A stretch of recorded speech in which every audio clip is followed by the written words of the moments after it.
Assalamualaikum warahmatullahi wabarakatuh. Izin memperkenalkan diri, nama saya Bagas Pangestu dengan NPM 3150110. Di sini saya akan menjelaskan terkait analisis arsitektur TI dari sebuah organisasi NTSB. NTSB ini merupakan National Transportation Safety Board yang merupakan lembaga pemerintahan Amerika Serikat yang tugasnya menyelidiki kecelakaan transportasi. Untuk mendukung misinya ini, NTSB membangun sebuah enterprise architecture yang tujuannya supaya sistem dan teknologi informasi yang dipakai benar-benar selaras dengan kebutuhan organisasinya. Dokumen ini dibuat berisi langkah awal membangun program enterprise architecture, khususnya bagaimana sebuah teknologi informasi diarahkan, diatur, dan dipantau agar mendukung investigasi kecelakaan dan efisiensi kerja lembaga. Lalu lanjut,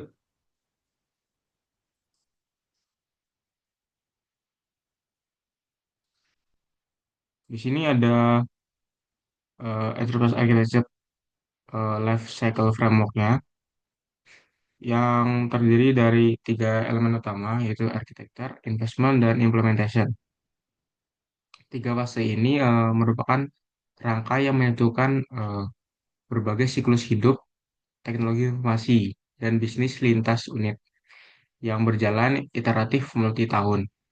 Lalu yang pertama itu tempat architecture yang menggambarkan kondisi saat ini atau baseline-nya dan target masa depan dari sebuah organisasi. Lalu ada investment yang menghubungkan arsitektur dengan rencana investasi teknologi informasi supaya pengeluaran teknologi informasi itu tepat sasaran. Lalu yang ketiga ada implementation yang menjalankan proyek sesuai arsitektur yang sudah dirancang atau ditentukan.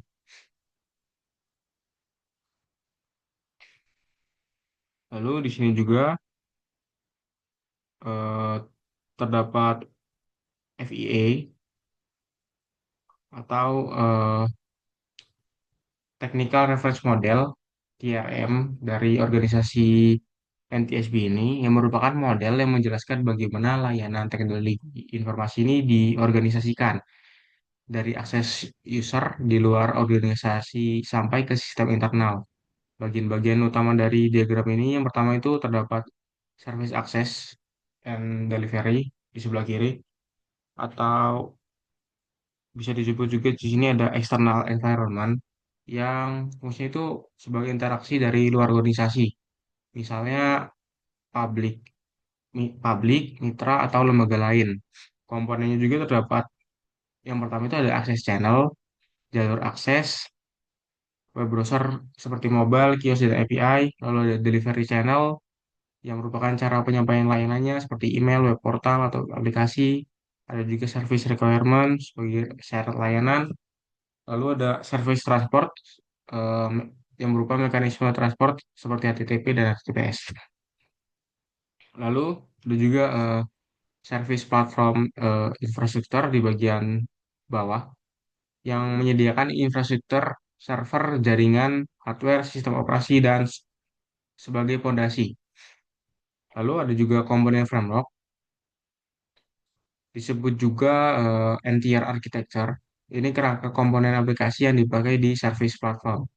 Lapisan-lapisan ini terdiri dari security layer sebagai keamanan, lalu ada presentation atau interface layer sebagai antarmuka untuk pengguna, lalu ada business logic layer sebagai aturan bisnis dan proses inti dari sebuah aplikasi, lalu ada juga data interchange, eh, integrasi dan pertukaran data antar sistem, lalu ada data management yang menyimpan basis data dan metadatanya.